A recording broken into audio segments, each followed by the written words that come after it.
Ah, ha, ha. Sorry, I'm a bit late. Hello, hello, hello. Welcome to the Hughes at 10 on, what day is it today? It's Monday the 9th of November, 2020. Welcome, welcome. Oh, hang on. We're unable to chat. What's going on here? End live stream. What? No, I don't want to do that. It's saying that it's unable to connect to chat. It's trying to reconnect me now. Okay, well, I don't know why it's doing that. Hopefully, there's 19 of you out there. Hopefully, some of you can see me. I tried to do my best to sort out the microphone issues. That's why I've been a bit late coming on today. But unfortunately, I haven't been able to sort it out. So you're still getting the sound essentially through my laptop, which isn't the best way to do it, especially as the processor starts heating up. As soon as I start doing my live stream, it starts freaking out and going, oh my God, you're using so much processing power. I'm going to have to fire up the fan, and the fan makes a humming noise. So I'm really, really sorry about the humming noise. I'm wearing these headphones in the vain hope that you're getting me through this instead, but I don't think you are, because you weren't on any of the tests that I did. Anyway, right, today I would like to talk to you a little bit about Tory grift. Okay, so Tory grift is basically the story of the Conservatives and how they have basically single-handedly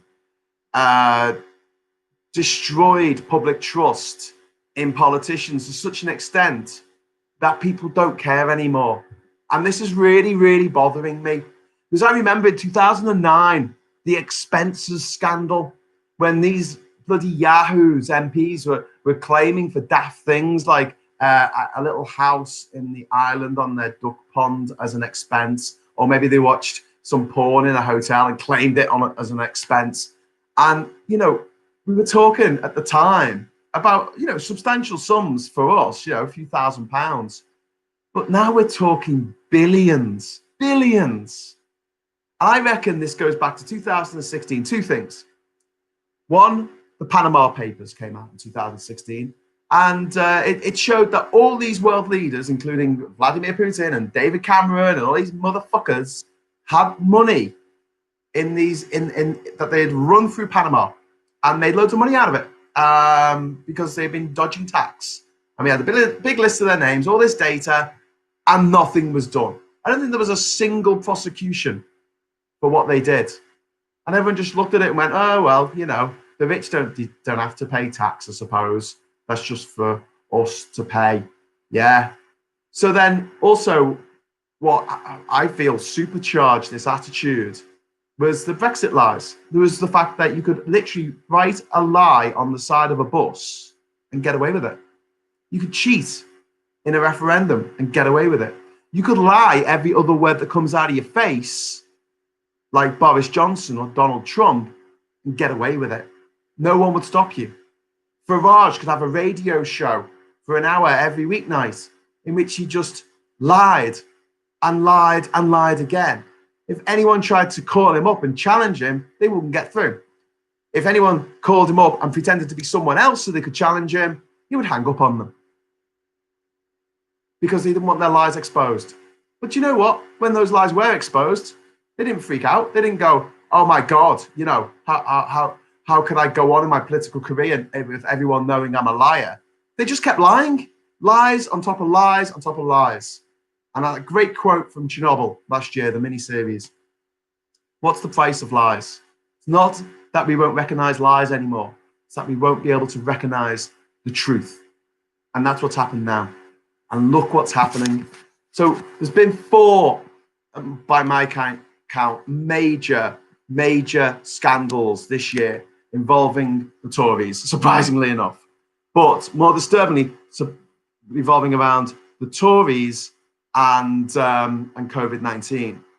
But this actually started before then. This happened in, I think, the beginning of March. I'm going to read a little bit to you about part on the goodlawproject.org's website. I'm just going to read you this verbatim because it's worth knowing, because this is before COVID, okay? It's under a heading of Money for Dominic Cummings' Mates. On the 3rd of March 2020, the Cabinet Office shook hands with Public First, a small privately held polling company. There was no formal contract, private advertisement, or competitive tender process. It just made what procurement lawyers call a direct award. It formalised it retrospectively on the 5th of June 2020 and published it a week later. The total contract value was £840,000. The best part of £1 million of taxpayers' money, your money. The directors and owners of Public First were Miss Rachel Wolfe and Mr. James Frayne. They have close connections with both the Minister for the Cabinet Office, Michael Gove, and his long-term colleague and chief advisor to the Prime Minister, who works in the Cabinet Office, Dominic Cummings. We believe that money for your mates on a handshake, formalised later, is unlawful.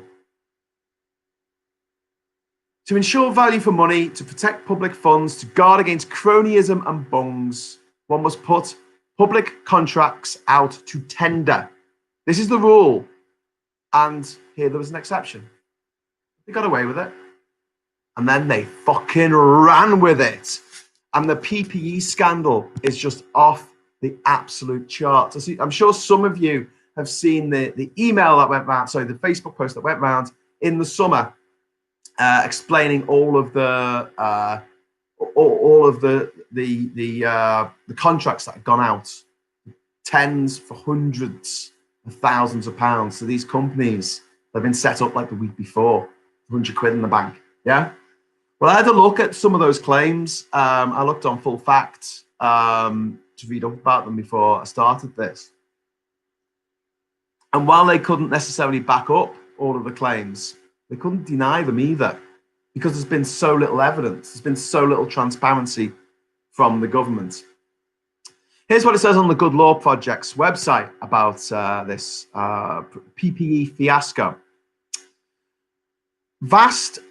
Here's 3 vast and inexplicable procurement agreements, contracts for PPE.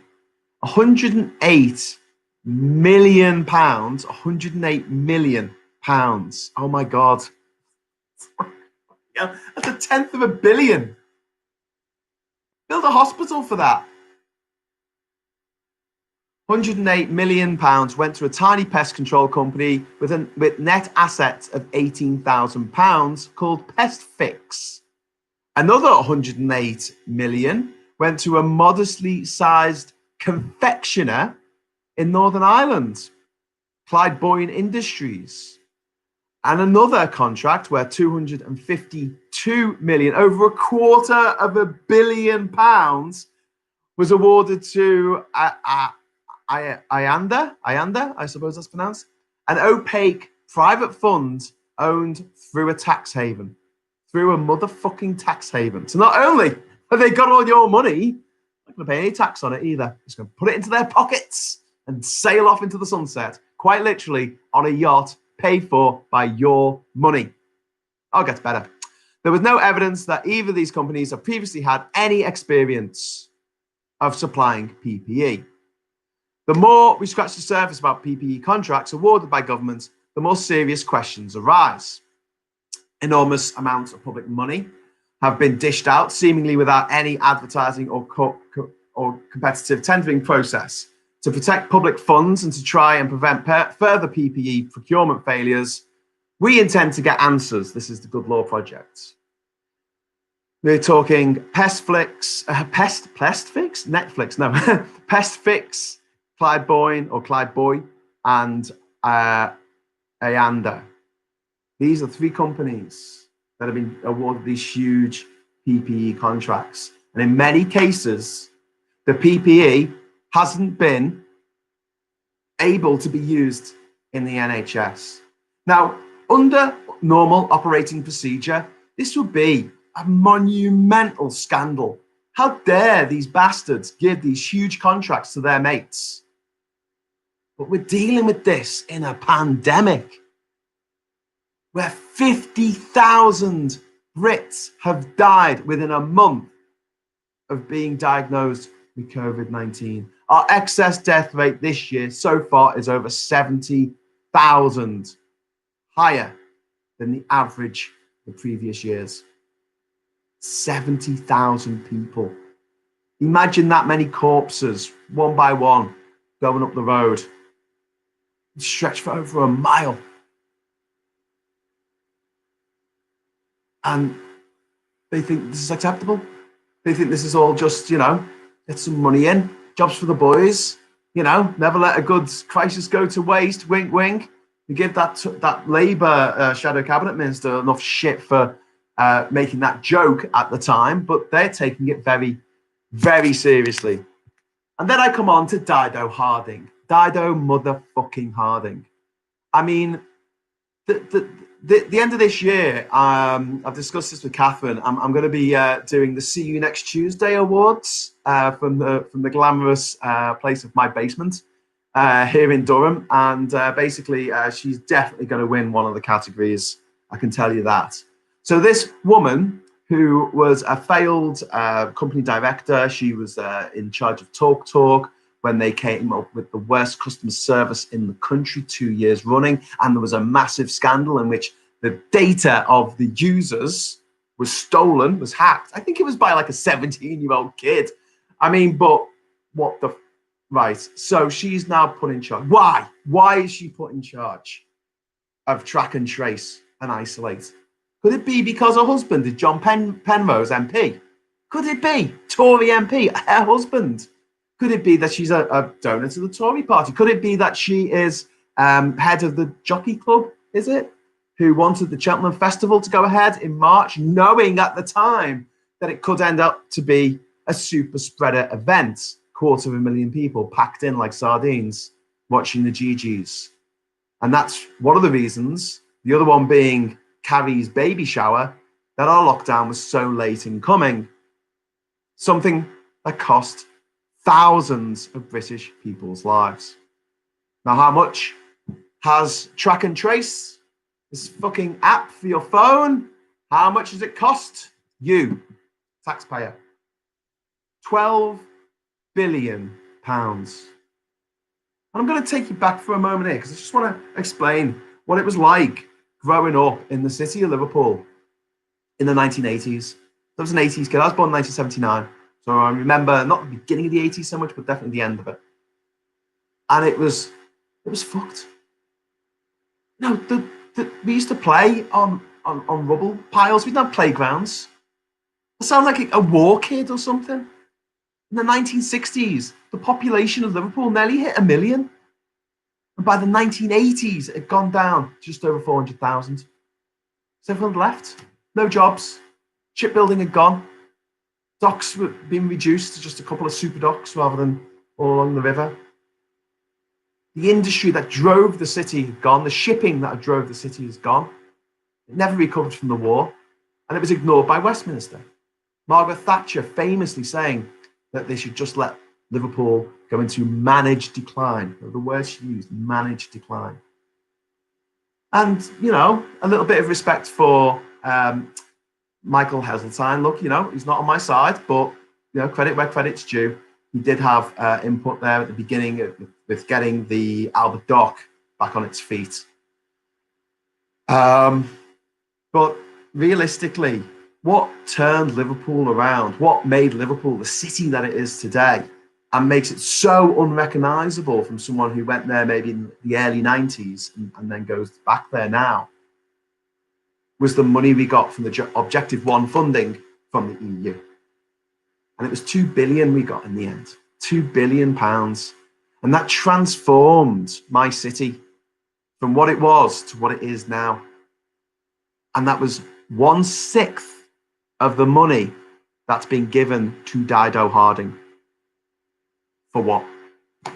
For a track and trace system that they say it's an NHS track and trace system. It's fucking not. It's fucking Serco. Don't lie. It doesn't work.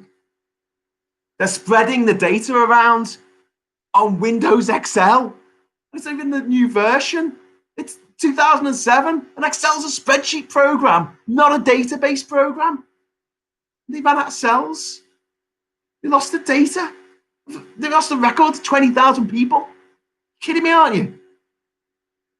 £12 billion for something that doesn't work. You're looking at it going, am I going mad here? Why aren't the news networks going absolutely ape shit about this? Why aren't they going bonkers? How are the tabloids not all over this every single day? Where's our money, Boris? What have you spaffed our money up the wall on today, dickhead? Nothing. Stony silence. The Daily Mail, silence. The Sun, silence. The Mirror, silence. The Mail, I said that one. The Express, all the cunts. All of them. Bastards. £12 billion on an app. On an app that doesn't work.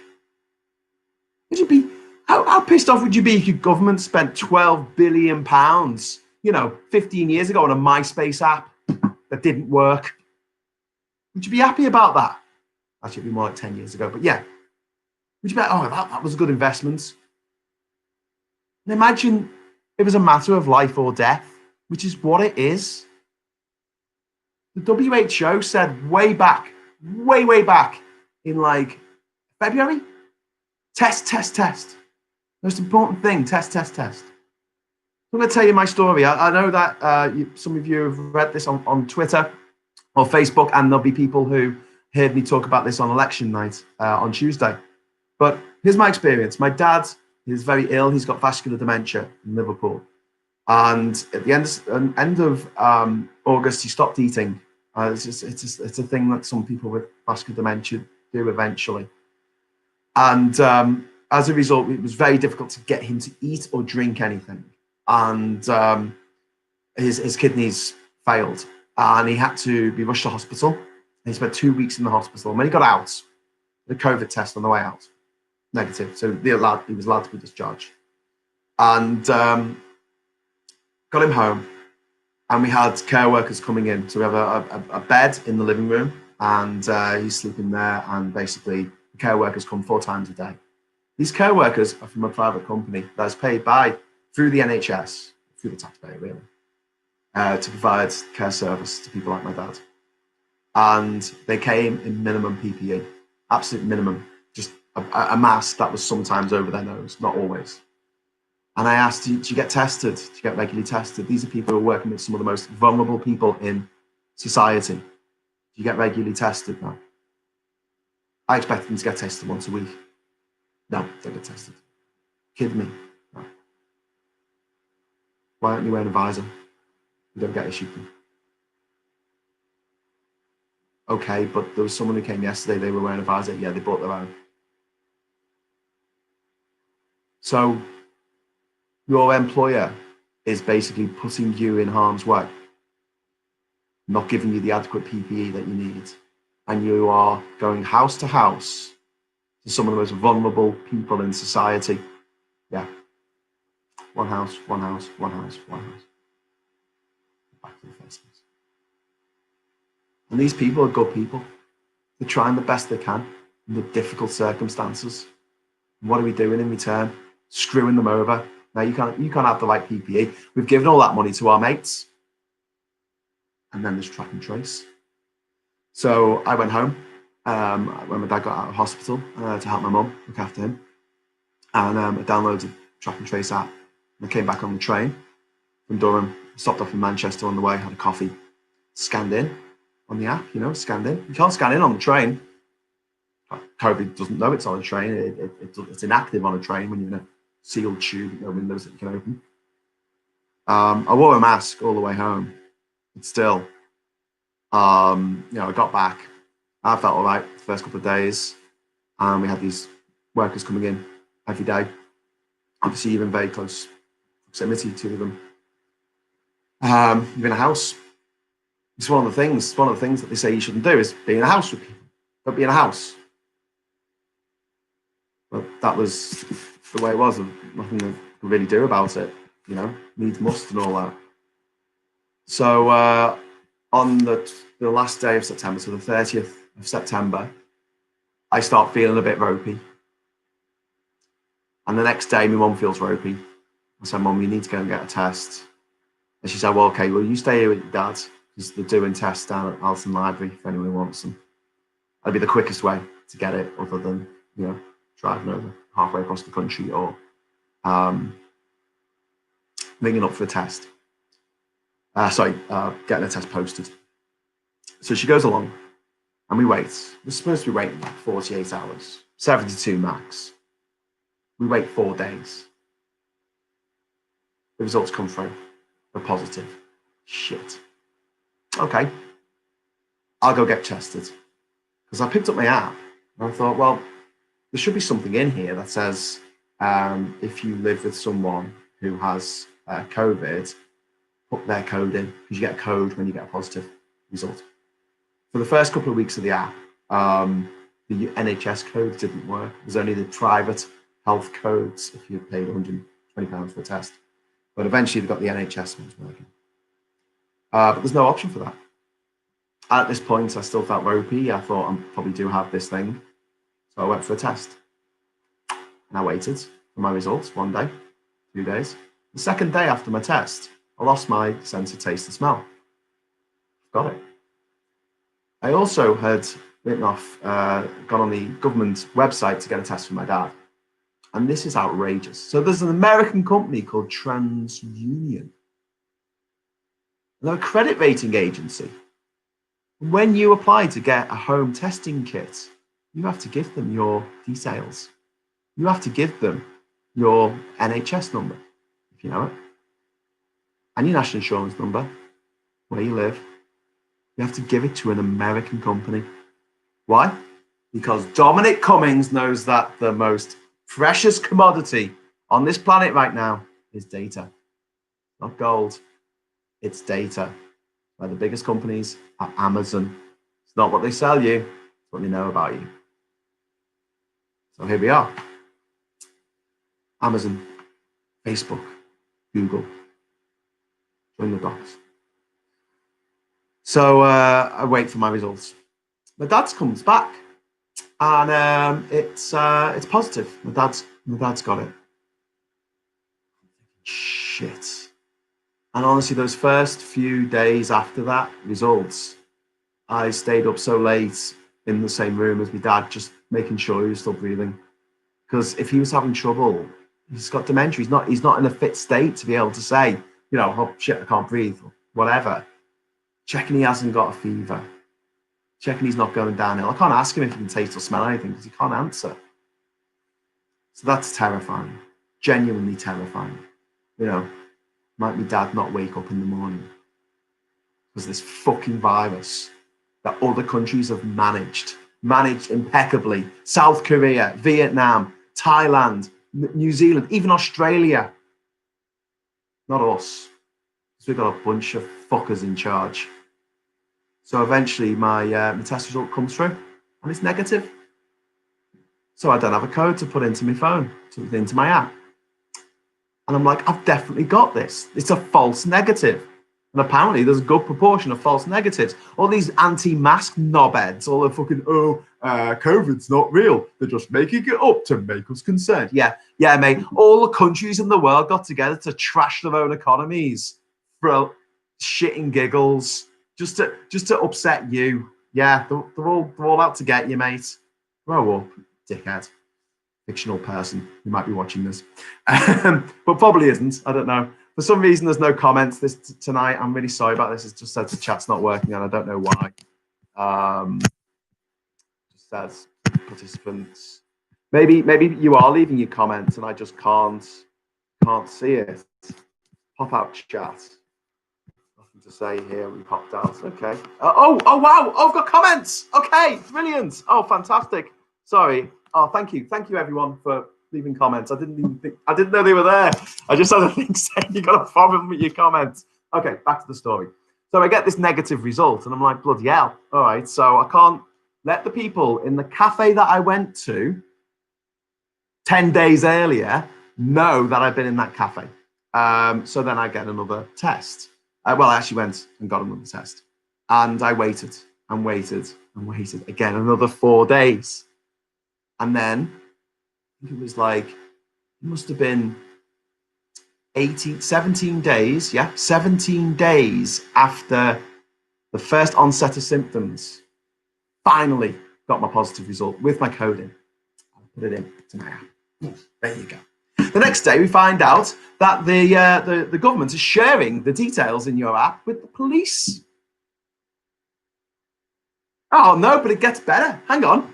They haven't put the right level of data, of security, not security, but basically there's certain levels of connectivity. So there's kind of like low levels where it's, if you're in the close vicinity of someone for half an hour, that's low. And then if you're in the close vicinity of people with, for like 10 minutes, it's medium. And then whatever, it's kind of like this idea that, the other way around. If you walk past someone in the street, it's low. If you hang out with them for 5 minutes, it's medium. If you're in the same room as them for half an hour, it's high. All right, so put it that way. They were on the wrong setting. So instead of being on high, they were on medium, whatever. So, and it only goes back 2 weeks after you put the results in. And obviously, I haven't actually been anywhere since I got the results, even though I might have been contagious on the way back from Durham. I don't think I was, because my partner hasn't got it and no one here has got it. So I think that's okay. I think that I probably definitely got it from the care workers coming to the house. I don't blame them. I blame the company that they work for. And I blame the government. And I blame Dido fucking Harding, Boris fucking Johnson, and most of all, Dominic Cummings, because he's the guy in charge. And if anyone doesn't think he's in charge, they're just seriously not paying attention. And you'd think that this tale of woe would end there. You'll think, bloody hell, man, they've stolen over, what I think the procurement at the moment is something like 18 billion, and there's this shortfall of 3.6 billion. We don't know what they've spent it on. They haven't released it. They're supposed to release it within 30 days of spending it, and civil service guidelines say you're supposed to tell the people what you've spent the money on, what you've spent their money on. So imagine you've got a company and you've got shareholders who all put money into your company. That's the country, all right? That's the entire country, and everyone who pays tax, even the kids buying the sweets we've got VAT on, are paying tax to this government, and they are spending that money, and we don't know where. 3.7 billion gone. We don't know where it's gone. They won't tell us. And people are right. Freedom of information. Can you tell us where you're spending this fucking money on? And then we come to the vaccine task force. So there's a woman, privately educated, of course, like Dido Harding and John Penrose and Boris Johnson and Dominic Gove, and I've got to go on all fucking day. She's married to an MP called Jesse Norman, a Tory MP. I think he's a Tory minister, actually. And she has just been put in charge of the vaccine task force for the country of Great Britain. Or maybe England. I don't know. At least 55 million people, maybe 66. Do you know what her qualifications are in this role as head of the vaccine task force? Maybe she worked for years with Medicine Sans Frontières, going to the deepest, darkest corners of Congo and giving out vaccines to children. Maybe she worked for the UN. Maybe she worked for AstraZeneca, Johnson & Johnson, Pfizer. No. She's a venture capitalist. A venture fucking capitalist. I can't believe I'm making this video. I can't believe these words are coming out my mouth. I can't believe that this is reality. This is Britain in 2020, when we are the most interconnected we've ever been. When we're supposed to know what's going on. We're the most clued-in generation of all time. This information is there, a touch of a mouse or a thumb on your phone. And yet here we are. Absolute, disgusting levels of cronyism, chumocracy, grift, Tory grift. And if nothing else sinks the Tory party, if the dead bodies, all 70,000 of them, don't sink the Tory party, and this, the waste of their money, where's the Taxpayers Alliance, eh? Where's the Taxpayers Alliance? Or are they only upset when you're spending money on feeding hungry children? Are they only upset when you're giving money to single mums who are struggling, or to someone who's lost their job, or to someone who's just been diagnosed with cancer? Is that the only time they give a shit? Oh, don't give money to them. No. They didn't work hard enough for that money. You've got to work for your money like I did. What's that, mate? You fucking inherited all your money off your daddy. Yeah, but that's different because he worked for... No, he inherited his money from his daddy, and he inherited his money from his daddy, and his daddy was a fucking pirate or a slave owner. Yeah, great. Well done. Cheers. Thanks for that, knobhead. And so here we are. I'm sorry for getting so sweary. I am so fucking angry about the way this has been handled by the government, about how many people are dead, and how much money it's cost us, and how much of a fucking failure absolutely everything they have done has been. From the Eat Out to Help Out, from the track and trace, supposed to be world beating. I didn't want world beating. I just wanted something that fucking worked. Why do they have to beat the world, for Christ's sake? There's a pandemic. This isn't about a bloody competition. This isn't like a sack race. Go, we're going to beat everyone in the sack race. People are dying. You look at the countries where nobody's dying. Like bloody Thailand's had one death in the last 3 months from COVID. Look at that. What are they doing? How are they doing it differently? But no, we're not doing that. We're not doing that. We're not putting a protective ring around our elderly, around our sick, around the people that everyone was wearing poppies for yesterday. We're not doing that. Just making money for Tories and their wives and their husbands and their mates. No tender. No competition. No oversight. You know that the money that was given to Serco, the 12 billion, there's no provisos in that. There's no if you don't deliver, you have to give the money back. Like with every other contract in the entire universe. It's just, here, take this money, it's yours. And they took trained NHS phone staff off the phones to employ teenagers with no experience because they were cheaper. So they can make more money. Make more money out of the deaths of British people. And yet, at least 40% of this country, when polled, still say they're going to vote for the fucking Conservatives. We've had some good news today, though. We've had a good weekend. I mean, we got rid of Trump, although he's not going to leave willingly. I just really want to watch him getting dragged out of the White House. It's so funny. But yeah, I felt hope this weekend. It's great. And today we've had the absolutely cracking news that Pfizer's got a vaccine and it's 90% effective. Okay, it's not 100%, but I don't think any vaccines are. But you know what? 90% will do me. Because if it means that 90% less people die, then that is a win. That is an absolute win. It means we can go back to normal and end this fucking lockdown, end this shit. Do these anti-lockdown peoples think that we want to be here? Do you think we're all bloody introverts hiding behind our couches going, this is fun, this is my favouriteest place, behind the couch with a blanket over my head, making little forts? What the fuck? I don't want to wear a mask. I don't want to wear a mask going into shops. I don't go, oh shit, you're halfway to the shops to get some milk and you're like, got me fucking mask. You have to go back home. I don't want to do that. I want this over. But you know what? Until it is over, I will do that. Because I don't want to infect anybody else. I don't want to drag anyone else to my personal hell of not being able to taste me fucking tea. Never mind die. So anyway. Right. I am going to just quickly go through your messages, which have been accruing. I'm really sorry that I haven't had a chance to read through them. Jean, hi, David. David, sorry. Phil, Attila, Jean. Ascended, Gene again. Hope the audio is better today. Is the audio all right? Yeah, I get the buzz. Sorry. Tomorrow will be better. Tomorrow I will definitely get things set up a lot better. I just had to do a lot of work today. I only finished the work at 9:45. And then after I finish doing this, I've got to go and tidy up the kitchen, which I still haven't done, and do the dishes. Oh my God, the glamorous life of, living in a house.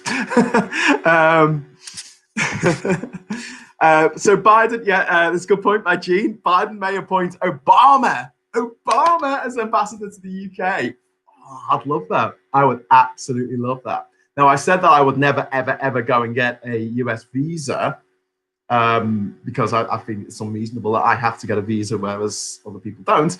But if I think Obama might be in the embassy, I might just give it a go.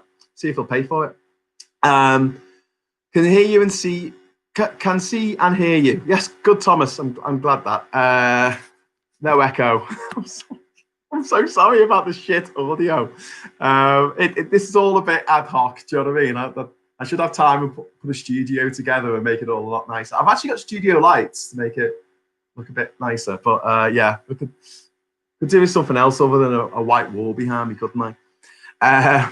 Moat cleaning, yes, Ascended. That was when we were talking about the Tory expenses. Well, actually, some Labour ministers, MPs who were implicated in that scandal. Panama Papers reporter originally did the story was murdered from Ascended. I heard something about that. Was the Russian? Was that a Russian who got murdered, or there was a woman who was in Malta? There was a journalist in Malta who got murdered. I think she was connected to it. Absolutely disgraceful. Boris described the pandemic as an opportunity during the party conference speech, political opportunity. Seriously sad thing I see about Britain today is that the public voted the Tories into power, not just the once, sheep asleep. Well, you know, I find this really difficult because I don't want to blame people. I'm not a believer in collectivist punishment. I think that we should blame and punish the leaders of any given group, whether it's a country or a cult or an organization. I was talking about this the other day. If you're the captain on a ship and something goes wrong on the ship, it's always your fault. It's always, always, always your fault. Even if you went there, even if you went around, even if you were asleep and it wasn't your shift, it was your fault because the people on board should be trained to not cock up. They should be trained to do that. Everything should be ship-shape, Bristol fashion. And that's the way it should be in politics. That's the way it should be in life. Remember when the oil platform went on fire in the Gulf of Mexico? The BP Horizons, was it? Deep Horizons? Was that the name of a spaceship that went to Jupiter? Okay, I might be getting mixed up there. Yeah, that went up. And remember was it the CEO or one of the top execs of BP went out on his yacht, on a yachting holiday during a crisis? Who does that remind you of? He was on holiday a lot in February. Boris Johnson. Okay, so Ascended, and she gets access to a bunch of people's information in a supposedly legitimate way. Ascended just pointed that out about Dido Harding. Yeah, they're all getting this information. And when you talk to the track and trace people on the phone, who are lovely people, and don't get me wrong, I really I understand why you'd look at the fact that over 70 million Americans voted for Trump and just be like, what the despairing for humanity. I get that. But at the same time, and there's a big but, people just want to be, they just want to, I don't know, they just want to feel safe. They just want to feel like they've won. They just want to feel like their team's doing well. They just want to feel like that their lives have meaning and that they've achieved something in their lives. And maybe the only thing they've achieved in their life is putting a tick in a box to make us leave the EU. And then if moaners like myself are going to take that dream away from them, we were the worse than scum. There's people in America who love Trump. They think he's not the second coming, but he's going to herald the second coming of Jesus. And it's hard to get your head into the mindset and have that much empathy. Now, you ever watch the show Hannibal? It's pretty good. The guy after Carlsberg ads. Will Graham in that is like pure empathy, and so he can empathize with Hannibal and with all these other psychopaths. And that's sort of his gift, but it's also his curse because he gets into their heads. Like he can see the world how they see it, and it's fucked. And it's so hard to do. And I just can't see why anyone here in the Northeast would vote for the Conservatives or vote for Brexit. People in Sunderland where there's a big Nissan plant, they voted for Brexit. And you're just like, oh my God. So, but people just see the world different ways. And like I say, I struggle with this because I don't want to just go out all morons. And it's very tempting, and sometimes I do it on Facebook or YouTube or Twitter. I go, like, you fucking idiots, what are you doing? But I don't want to do that. I want to just say people are easily led astray. And it's these chancers, these grifters, these con artists in power that are the problem, not the people. The people are there. There's nothing you can do about it. It's like when people told me that it wasn't Jeremy Corbyn's fault he was unpopular. It was the people that didn't like him. And I'm like, what's easier? Changing one man for somebody else as leader of the Labour Party, or changing the minds of 13 million people? We're going to knock on every door. Hey, listen, Jeremy Corbyn, I know you don't like him, but he's actually a really swell guy. That'll take some time to convince one person. It would take a very long time to convince me. And then you still have 13.4 million people out there to convince. Tall order, a lot easier. Swap out the person in top. Just swap them for someone popular, or at least not as unpopular. Oh my God, yeah, Gene's just mentioned, Gene T. Sorry, I'm late picking these up. 7,000 an hour contracts. Yes, this is for consultants. This is companies, consultancy companies like Deloitte and PricewaterhouseCoopers. So what these companies are, they were originally accountancy firms, and then they started selling their services as troubleshooters. You know, they'll come in and do a particular job for a company. So it might be an IT rollout, something that wasn't going to be a job for a team in the company for a very long time. So they would just get Deloitte to do it for them. And there are certain sectors in which these consultants are pretty good. I mean, they do their job. There's some sectors in which they're fucking awful because they don't know what they're doing. And I think in the case of track and trace, it's been pretty damn obvious to anyone paying attention that they are awful at their jobs. And they're getting paid £7,000 a day. I don't think it's an hour, but it might be. Bloody hell. No, I think it's a day. I think it's £7,000 a day. Bloody hell. Somebody having a tracking app on my phone makes me feel uneasy. Yeah, Vera, I hear you there. Here in Belgium, the government also got ripped off for millions. Problem is, they don't do anything in January when they were warned, but started searching PPE when everyone else was. Yeah, again, it's like, it's not hard to predict this stuff. And I'll tell you a little story. This weekend, I was watching the results coming in, and as some of you know, I've been up most of this week. I had a good night's sleep last night, which was good. But the rest of the week, I've been up late looking at the results, and then eventually on Saturday, obviously, it was the big speeches from Kamala and from Joe Biden, and I got the feeling, I just had this, you know, this sort of tingling that like they're going to announce it. They're going to announce it. So I went and got my studio lights, put them in the lounge because otherwise it would be a bit dark and grainy, and set my camera up and pressed record, and it was only recording for just over a minute and a half before they recorded the results. And one of my friends, when I put it on Facebook, he said, "How long were you recording for to get that reaction of the news coming through of Biden winning?" And I was like, a minute and a half. It really was. And that's because I looked at the data and made an educated guess. And I'm not psychic. It wasn't really spider sense tingling. It just seemed obvious to me that they were about, because the results were coming in. He needed to be over a certain margin in order for them to call it. It was 0.5% of the vote, because then there couldn't be a recount of the votes. And we were at 0.46. So basically the next tranche of votes that came in that morning would be the ones where that tipped it over the line in Pennsylvania. And once you had Pennsylvania, nothing else mattered, because that got you over to the magic number of 270. But oh my God, the laughs on Saturday with that press conference that was held at the Four Seasons landscaping place. So, I don't know if any of you haven't heard about this, but oh my God, just the idea that someone calls up Hi. Yeah, this is Joe. Not Joe. Joe Biden. This is John from the White House. Yeah. Listen, it's like the Four Seasons. Yeah.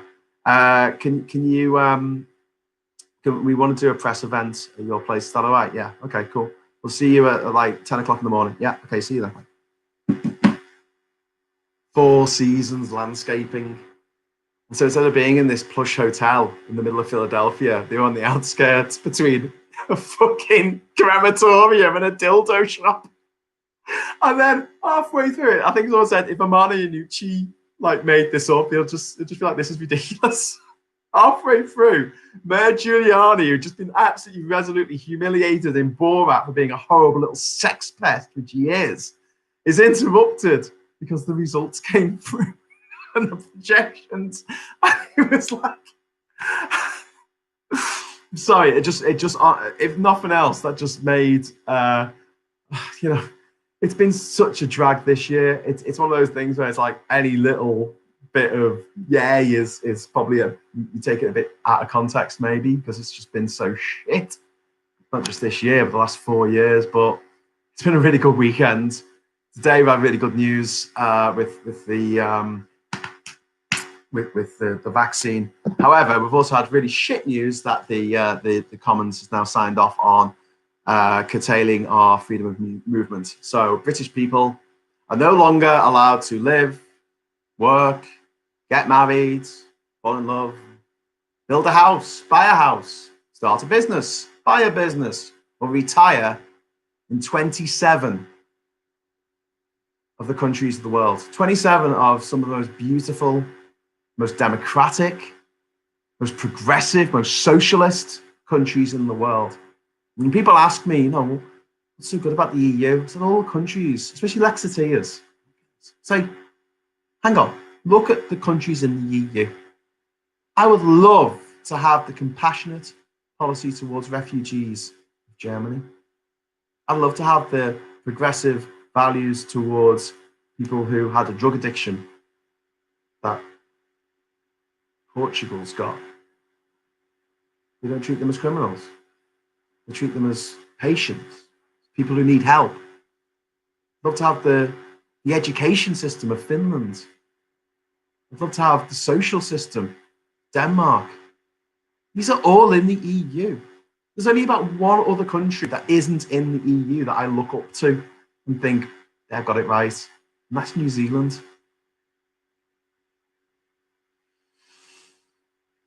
All the other countries, hey, don't get me wrong, they're fun. I wouldn't slag any of them off, but if you want to look for some kind of socialist ideal, we're only human, we're imperfect. You're only so close you can get to utopia.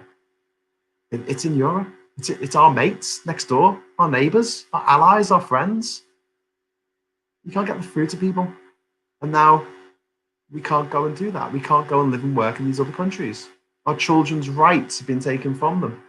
Their birthright has been taken from them by nasty, grizzled old sociopaths like Nigel Farage, who has German kids with German passports and kids with Irish passports. They can continue to live and work in other countries. You can't. You can't. So, swings and roundabouts. Got a vaccine, but we can't go anywhere. Well, we can, but we have to ask permission. And they can say no, as they have done for me in America. So I'm going to have to call it a day in a moment because I keep saying these are only supposed to be half an hour long and they keep going on a little bit longer than that. But I'm just going to go quickly back to some of your messages that have come through. Joe Biden, the local authorities gave contracts out like the government has, then the councillors will be in jail or liable for the cost. Like the London Tory councillor who fled the country a while back. Yeah, Joe Biden, you are completely on the money there. And also, where does Boris Johnson get off lying about the fact that when he left TfL, he left it in good shape? He left it with a massive budget deficit, which Sadiq Khan has been chipping away at. He got it down by 80% before this fucking COVID thing started. Boris Johnson just lies and nobody stops him. Nobody says, hang on, that's not true. They don't stop him on TV. Like when you were watching CNN or when you were watching the news networks in America, and they actually stopped broadcasting Trump halfway through his rant about the election being stolen. He went, I'm sorry, can't have this. He's lying. He's talking bollocks. We're not going to broadcast this. Your president is lying to you. Why can't we have that here? Hey? Channel 4 News at least could do it. Don't hold out much hope for the BBC anymore. John Barleycorn said, I wish Labour would make more of this. Yes, so do I. They have often been accused of tax and spend by the Tories. The mess gives them the material to refute that. At least when Labour spent, you got some money for it. You got something for it. Yes, I know.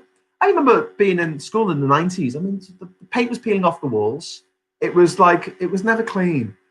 We had textbooks in the 1970s that someone had drawn cocks in every fucking page. I mean, it was just like so shit. And then just 10 years later, after I left school in 1997, so 2007, I go back to my old school for a filming job that I was working on. And I hadn't been there since. And it was unbelievable. It was like unrecognizable. There was computers in every bloody room. It was well lit. It was well ventilated. The windows opened. It was like there wasn't paint peeling off the bloody walls. And I was like, wow, the government did actually invest in education. That was just one school. I've been in other schools where it's been like, this is really nice. My school wasn't like this. My school was falling apart. It was a good school, but it was falling apart. And that was great. So the government went, here you go, have some money. Education, education, education. And then we give Blair a load of shit for the Iraq war, quite rightly. But some of the stuff that the Labour government, when it was in power, did was actually remarkable. It was really, really good. The New Deal for musicians and the number of new homes they built. One of the big missteps for them, apart from Iraq, obviously, was transport. They didn't do anything with public transport, which pisses me off. They should have renationalised the trains before it just got silly, and they chose not to do that. They didn't really do anything with transport at all. They didn't seem to have a vision for it. They just sort of let the chips fall where they may. A very London-centric view. As long as London's got good underground trains, then the rest of the country can go to hell. Vera's saying in Hungary they bought a crap overpriced ventilators, but staff to operate them we got none. Yeah, we had the Nightingale hospitals which were built and we didn't have enough staff for them. Serco gets £900 every time someone downloads a track and trace app. Oh my God, Attila said this. Serco gets £900 every time someone downloads the track and trace app. Holy shit. What's that movie? Is it Layer Cake? Yeah, it's Layer Cake. It's got they're talking about in the 1970s. There's like, they talk about drugs in this guy, like, you know, that he's talking to some robbers, like rob houses. And they're like, oh, what are you in for? Is it a robbery? Or how long you got? It goes 10 years. How much money did you make? Oh, about £2.50. What are you in for? Drugs. Oh, yeah. How long you got? It's like, I don't know, 2 years. Goes, how much did you make? It's like 57 million. Not like, mate, we're in the wrong business. Yes, Vera's sighing. John Barleycorn saying Ireland spends €700,000 on a test and trace system, and it actually works. Vera's saying I just love how the Brits rant. It's like a pressure cooker. You got to let it out. Some astonishing how silent the press is. Yeah, I was watching a really interesting video on Vox. Well, on YouTube. Vox make these really, really good videos. So Vox was the magazine, I guess, but now it's just making these amazing videos on YouTube. And one of them was about how Fox has set the news agenda. It was really interesting. And we need like an antidote. We need an anti-Fox that sets the news agenda by going on about stuff that the mainstream media doesn't want to go on about, but is actually news. You know, Fox does it with stuff that isn't news because they just want it in the news agenda. But we need to do it with stuff like what the Bylines TV people are putting out, what Bylines Times people are putting out, and Caroline Codwalla and James O'Brien and the people who are actually telling the truth out there. There are very few of them, but there are some. Never been a fan of Corbyn, but I know he'd have given that 12 billion to the NHS rather than giving it to private companies. John, I absolutely 100% agree with you. I don't like Corbyn either, but no way would he be a Tory in that way. No, he just wouldn't. Flipping hell's gross negligence. I know, shocking. It must be done on purpose. Yeah, holy heck. I thought the NHS was better. The NHS is great. I'm not dissing the NHS at all. This is the government and private companies operating for the government. So Serco and the care company that's looking after my dad, are private enterprises run for the profit of their shareholders. They're not the NHS. Terrible. Yeah, the Tories are bringing in US firms. Yeah. Okay. Oh my God, I've got so many messages to go through. I've got 2 minutes. Right. Eton School. Swearing is understandable. Thank you, Wally. Bloody sack race. I wish it was a sack race. Yeah, a race to sack everybody. Yeah. Like that, Anthony. The vaccine report today needs to be stored below 80 degrees C. Yeah, that's true. And that's going to make it really difficult to get it around developing nations. It's hard enough to get fridges with constant power to them in remote villages in Uganda, South Sudan, places like that. They have Medicine Sans Frontiers have terrible trouble with this because if the power goes out and there's no power to the fridges, then all of the vaccines just die and they have to get a new batch in, and it's a bit of a nightmare. So yeah, that is a problem. But there are other vaccines that are coming out, and we'll probably get a few different types, and they'll work slightly differently. This particular one, I think, works on RNA. It's a bit different from your traditional vaccine, which is usually an inert version of the virus. But I think this is a bit different, but I haven't actually read up the science, and even if I had read up the science, I probably wouldn't really understand it. I know that RNA is like DNA, but a bit different. Right, herd immunity never went away. Both my parents had dementia. Thankfully they have passed, although I'll be going mad. All my sympathy. Thanks, Elizabeth. Tories useless contracts. Remember the ferry company without ferries? Yes. That was one of Failing Grayling's greatest hours, wasn't it? Evening all. Anyone else see Biden's "I'm Irish" response to hearing that report was from the BBC? Yes, we did. I think I touched on that yesterday a little bit. Okay, UK spec. T has put UK Peckham spring vaccine. Yeah, that's what it's going to be. T. Peter saying, "Hi Graham, product that might help your dad is called." Okay, all right. Well, that's down in the comments, so I can look at that later. I was joking about the pause. Oh, Attila, why would you do such a thing?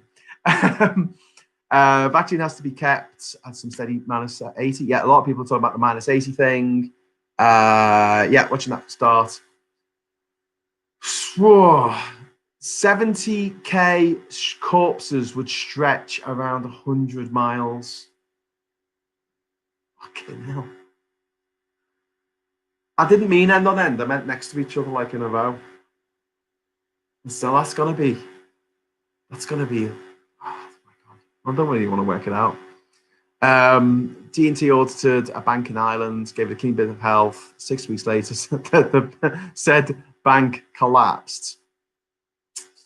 Here in the US, there's a major PPE manufacturer who could have produced millions and millions of masks if it had non-cancelable contracts. He voted for Trump, he offered Trump, and he was turned down. And this is quite a famous case. He was kicking up a fuss about it back in January, and he was ignored and ignored and ignored. And don't forget, back in January, Trump knew how bad it was. And in February, he was interviewed by Bob Woodward, and he's got it on tape, Trump saying he was trying to play it down.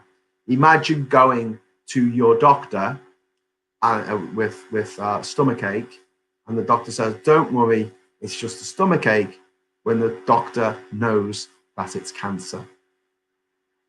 That's malpractice. That would see that doctor struck off, probably thrown in jail.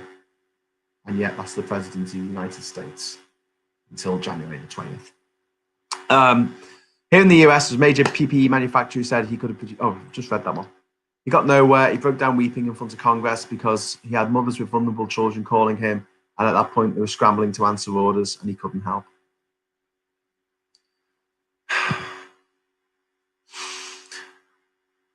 Come over to Germany before 31st of December. I'd love to do that. I would absolutely love to do that. But I'm very much stuck in the UK for the foreseeable for various family reasons. But if I wasn't, yeah, I'd just be out of here, man. And that's the thing. It's all well and good saying, oh, you know, you can just get out beforehand. But a lot of us who have sort of got our lives going on at the moment in the UK, even someone like me, you know, like my life is travel. It's difficult at the moment just because of my family situation. And so I don't know what to say. I mean, all I can say is like, I'm never going to stop fighting to get back our freedom of movement. Not for me. Look, I've been everywhere. I've been to every country in the world. Okay. I'd like to go back to a lot of those places, but if I don't, then I won't feel as bad about it as people who haven't been able to do that and won't be able to do that now because of these ridiculous rules, barriers that have been put in place to that for people, which I feel is just absolutely disgraceful. A violation of people's human rights is to, this is the first government to actually wholesale take rights away from its citizens, and its citizens go, yeah. Usually a government works on giving their citizens more and more rights, progress, more things that you're allowed to do, more places you're allowed to go. Within reason, our government's gone the other way, and half the country's gone, yay! Can't wait to be stuck in Britain with Graham forever. Dickheads. Right, okay, so I'm gonna finish this off now. I'm gonna say goodbye because it's getting really late. It's just gone on for over an hour. But it was a good rant, wasn't it? You have to admit it was a good rant, and I needed just to get that out there. I don't know what the hell I'm going to talk about tomorrow. I'll probably decide in the afternoon. But thank you all so much for joining me. There's 87 of you out there. Thank you. I love you all, and it's been really nice. I mean, I'm amazed that I haven't had any comments that have been like really rude to me yet. But I'm sure they'll come. But there's a mute button here, so. But yeah, thanks for tuning in, and I'll be back tomorrow at 10 o'clock on the dot, or maybe a couple of minutes later. I'm still fiddling around with my microphone, but I should have a really good microphone set up tomorrow, and hopefully, another dose of sanity tomorrow, Stephen. All right, see you everyone. Take care, and have a good rest. Okay, and tomorrow is another day, and we're making progress. I think we hit rock bottom, and I have the feeling that although we are going to have to manage through Brexit, and we're going to have to manage through all the shit that's going to go on for the next couple of years, with Boris Johnson being in power and his cronies doing all this shit, they are putting together the building blocks of the trap that's going to fuck them over, because they're breaking the law in full view of the world because they think they can get away with it. And I don't want to wait 4 years to get rid of these crooks out of Parliament. And if we can do them for these crimes that they're committing, we won't have to wait 4 years. Think about that. Okay, until next time. Cheerio.